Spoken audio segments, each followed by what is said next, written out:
Namaste ji, namaste. So it's that time of the year again. We've already discussed the issue of drop years in a previous video. That was from last year. So let's refresh that.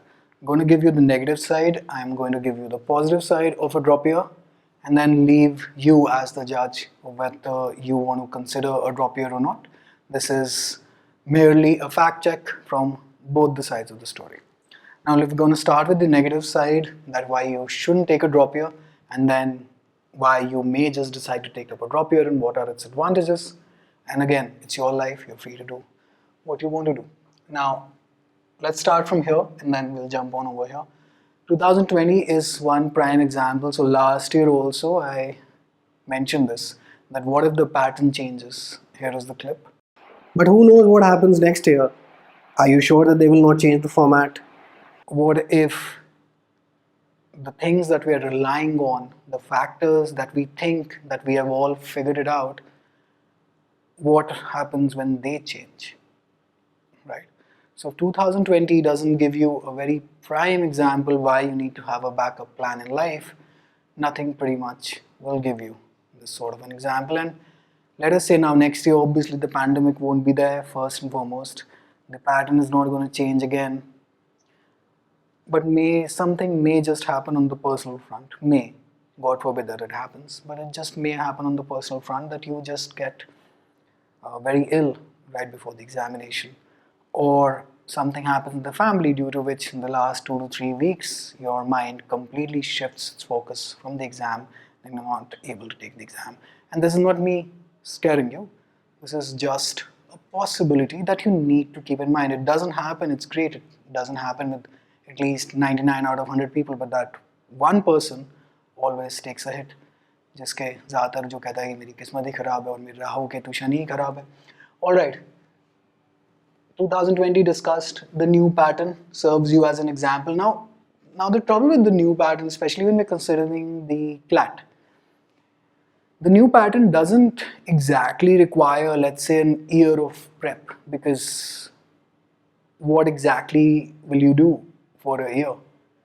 The CAT is a good example of this examination because the CLAT very closely resembles the CAT for a 12th grader, just with the added 2 sections of legal reasoning, which is pretty much logical reasoning, or you can say it's pretty much English reading comprehension passages, just with a legal flavor attached to them. So they are legal riddles, I would say, and current affairs, pretty much. Rest is your ability and capability to tackle such questions, which only gets developed by reading and thinking a lot. And for that, you may just not require about an year's time, because usually when people take the CAT as well, the coaching schedule is pretty much 3 to 4 months, and people are usually able to take a good solid attempt at it on around the 5th or the 6th month level, depending on whenever you have it scheduled. All right. So usually it takes about 5 to 6 months, and I believe even for the CLAT right now in its existing pattern and existing framework should take you a good solid 4 months of preparation. 3 to 4 months mein kaam ho jana chahiye. Now what do you do with the rest of the 8 months? And I'm presuming that we have a 12-month timeline with us. Let us say even if we have a 10-month timeline or a 9-month timeline, when you are out of a school, because till the time that you're in school you have a routine. You know, you have to get up in the morning, then you have to attend the morning, then you have to stand in an attention pose with Jan Gan Man, then you come back to class, you have a timetable set out for you. In a drop year, you'll have to do all of that yourself. So be very, very careful. This is where people lose out on taking advantage of a drop year. And how do you take advantage of a drop year? Let's get to that later in the video. Have a backup plan. Please do consider having a backup plan, that if anything goes wrong, there is always a plan B to resort to.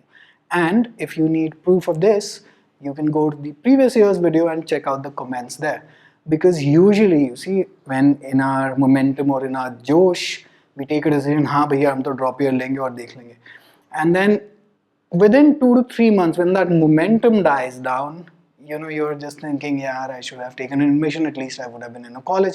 Like right now, last year people who didn't make it to the top short colleges, if they are in a college right now, they are now pretty much in their second year. That's a lot of momentum for the site to work with. And everything in life is about momentum. Anyway, another negative point is that you may just not be able to self-schedule yourself, I would say, because that is a momentous and a tough task to discipline ourselves. So that, since we have been reliant on the schooling system to do that for us, this becomes difficult. And when you don't have a backup plan to resort to, and when something goes wrong next year, you are pretty much done with like 1.5 years, whereas your peers are partying in colleges, they have another separate friend circle of their own, and then you're isolated. Life gets very miserable and very, very tough. All right. अच्छा जी, personal front पे आपकी कोई development नहीं हो पाती. Again the friend circle is gone. The friend circle, there is no addition to the friend circle. Your school buddies will get into their newer friend circles, into their with their college buddies, and then you're just left alone and isolated. If you want to choose that, some people, it suits really. Some people are very, very suited to this sort of schedule. Find out if you're that sort of a person, and if you can manage it. If you manage it well, then it's great. All right. So self-management, again, it's tough. Now PQEs are post-qualification experiences. What is a post-qualification experience? Because see, litigation, lawyering is a seniority-based profession. So as soon as you get into practice, you'll be given a roll number. A roll number as in the bar roll number, and it'll mention your year of signing up. So pretty much you'll be a junior to the guys who are registered prior to you. And the more years that you put into practice in lawyering, especially or in advocacy, the better you become. So your degree is basically, after the initial placement season is over, or the placement, I would say the phase of life placement is over, pretty much nobody cares where you're from. As long as you're speaking well, your intellect is good and your knowledge is good, because that is where you'll be judged on. I mean, when was the last time you asked a doctor that firstly show me your degrees, that where are you from? If they are a good enough doctor and your parents trust them, well, you're going to take their consultation. It's pretty much same happens in advocacy as well. So PQ is also remember, there are age limits to judiciary. Then there are age limits to mostly every government post in litigation. So therefore, the more and more years you end up losing out, the more and more you're delaying, or you're basically closing the door bit by bit, margin by margin, on your own opportunity. So the more post-qualification experience, that is after graduating, you have, the better you are in this field. There are no two questions about it. Now, whether that is in litigation or in corporate law, it works in the same manner. All right. And then this question will haunt you forever in your interviews, because they're going to forever be on your case, that why did this year, basically, what were you doing throughout the year? And you'll have to make a ready-made answer to that, because you'll be asked about this a lot. All right. And eventually it doesn't really matter. What doesn't really matter? Your college attack ki madness. Eventually, in the long run, in the short run it matters, no doubt about it. But in the longer run, eventually, when you're all grown up, 28, 29-year-olds, it doesn't really matter. Now we come to the positive side of things, and the positives are as many as the negatives. The basic premise of taking a drop year is that the more time that you get, the better you'll be prepared, because your competition is sitting in a school and they have their CBSE and ICSE exams to tackle, whereas you don't, so you can be thoroughly focused on your examination. The first point is that yes, time is a major advantage in a drop year, provided that you take advantage of it. You have time to develop an extra skill as well. For example, let's say that you want to learn photography, you want to learn a dance, you want to work out, whatever it is, whatever time that you never got thanks to your 12th standard examinations of your boards, now you have that margin and leeway, again provided that you are able to manage yourself and don't end up wasting the year in playing PUBG or being on Instagram or getting into heated online debates about who is correct and who is incorrect, or whether PM Modi is a good guy or is a bad guy, whether left wing is there, right wing is there. Provided that you don't do any of that, then only will you be able to take any sort of advantage out of the drop year. Positive is that if you take it with the backup, I mean, you just may end up cracking the examination next year, and then you can, you can discard your the backup degree that you wanted or you were enrolled in, and then get onto a better college. That's completely fine. So therefore, you get two options. You're going to take a very solid shot at it, and you will also have a backup plan with it. Now, if you decide to go into another college, you can still now, thanks to the newer pattern, still take a very good solid attempt at the CLAT, provided that you actually train for it. Now again, hota kya hai? Momentum is, it's all about momentum. When you are in a college, your mind shifts, your focus shifts. Quite a lot of people who thought that they were going to take an attempt just don't, because they figure out कि नहीं, हमें तो now we want to continue with this track of life, that the newer one that we have taken up. Okay, now a good option is that you enroll yourself in the DUSOL programs. They are again sarkari programs, but very valid and pretty much as good as a regular degree, but this serves as a backup program. Now, as good as a regular degree, when I say that, obviously you're not going to go to a college, you don't have any faculty, you don't have any infrastructure, but then you at least have a piece of paper कि कुछ भी गलत हो तो at least आपका एक साल तो बच गया. Or you can start with your CS studies if you're really serious about corporate law, and everything has been covered in the TLOI Talks series. Pretty much that is all the career counseling that anyone can provide you, available freely on YouTube. So please check that out if you wish that you want more insights on CS, LLBs, 3-year LLBs, 5 years LLBs, placements and everything. The positive is that, another positive is that if you get into a very decent college, you get better infrastructure and better faculty, and that always matters because you get better exposure, you get to interact with a better set of people. The teachers are better because they're getting paid better, and then the infrastructure is obviously better. So your life as a student improves. So advantage of taking a drop year, provided that you end up clearing the exam, all right? Then the modern day caste system, as I call it. Now, what is the modern day caste system? Is some top shot law firms at the very beginning of your career will just not talk to you if you're not from a top shot college that they have internally. You set a bar against कि जी अगर आप इन 5 colleges से नहीं आए तो sorry, we will not be talking to you. So that's like a modern day caste system only, na, that if you are not from a particular caste, you won't be able to do any such work. So it opens the door for you if you are from any top short college.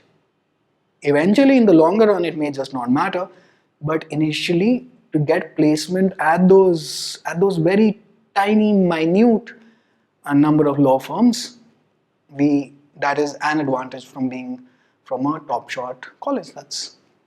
And I believe you me, this is so. Even if you are insanely talented, just because you are not from a particular caste or a college, you're not allowed in.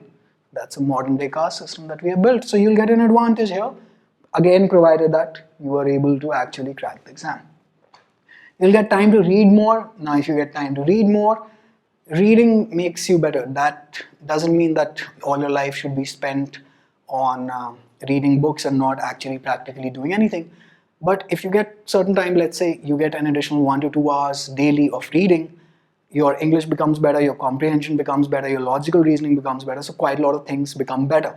And this is the time that you may not just not have gotten in school or in college's first year if you're not taking a drop year. So if you read more, your thinking capacity increases, again, provided that you utilize this time.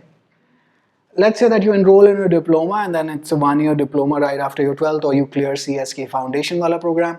You have an additional sort of a, you can say a sort of a feather in your cap alongside your degree before you join in for your BA LLB or a BBA LLB. Again, the difference has been explained in one of the videos on TLOI Talks.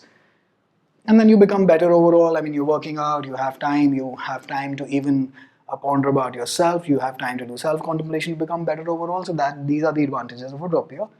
I'll end the discussion with that it's all about momentum. So right now, lag raha hoga that, drop year lenge and then, I'm going to crack it, I'm going to ace it. So the daydreams will start.